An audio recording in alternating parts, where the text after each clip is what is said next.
what the holy souls do for those who help them. Saint Alphonsus Ligoris says that though the holy souls cannot merit for themselves, they can obtain for us great graces. They are not, formally speaking, intercessors as the saints are, but through the sweet providence of God, they can obtain for us astounding favors and deliver us from evil, sickness, and dangers of every kind. It is beyond all doubt, as we have already said, that they repay us 1,000 times for anything we do for them. The following facts, a few of hundreds which we might quote, are sufficient to show what powerful and generous friends the holy souls are.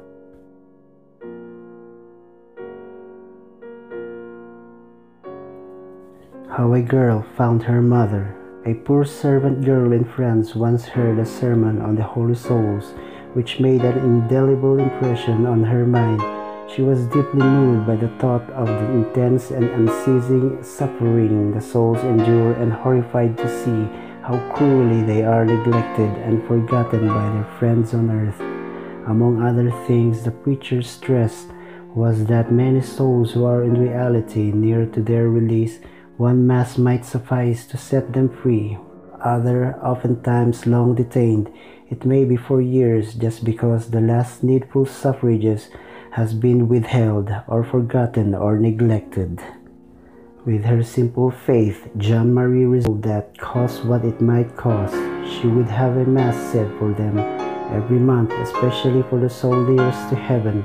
She earned little, and it was sometimes difficult to keep her promise, but she never failed.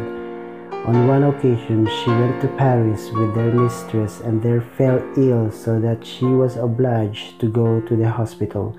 Unfortunately, the illness proved to be a long one, and her mistress had to return home, hoping that her maid would soon join her. When at last the poor servant was able to leave the hospital, all she had left of her scanty earnings was 1 franc. What was she to do? Where to turn? Suddenly the thought flashed across her mind that she had not had her usual monthly mass offered for the holy souls, but she had only 1 franc.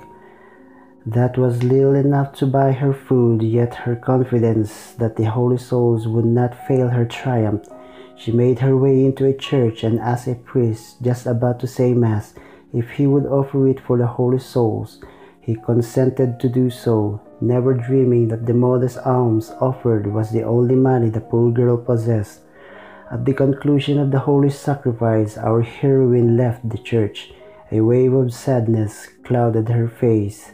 She felt utterly bewildered. A young gentleman, touched by her evident distress, asked her if she was in trouble and if he could help her.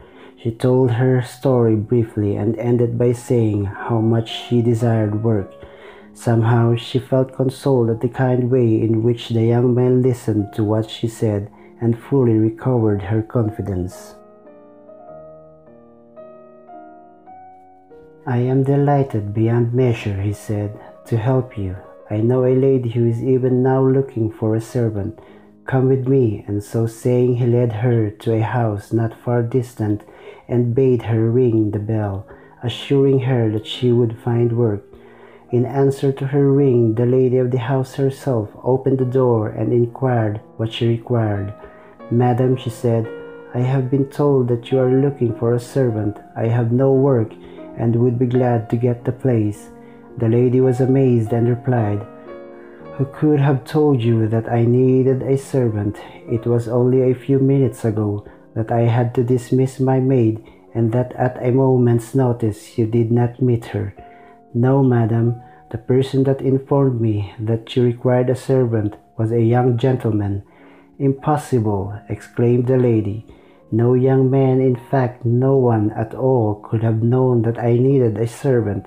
But, madam, the girl answered excitedly, that is the young man who told me, pointing to a picture on the wall. Why, child, that is my only son, who has been dead for more than a year. Dead or not, asserted the girl with deep conviction in her voice, it was he who told me to come to you, and he even led me to the door. See the scar over his eye. I would know him anywhere. Then followed the full story of how she had mass offered with her last franc for the holy souls, especially for the one nearest to heaven. Convinced at last of the truth of what Jean-Marie told her, the lady received her with open arms.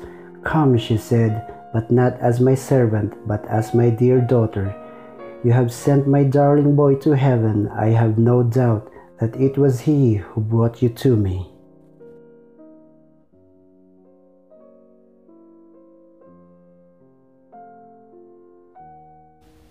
Thank you for watching. Don't forget to subscribe. Take good care always.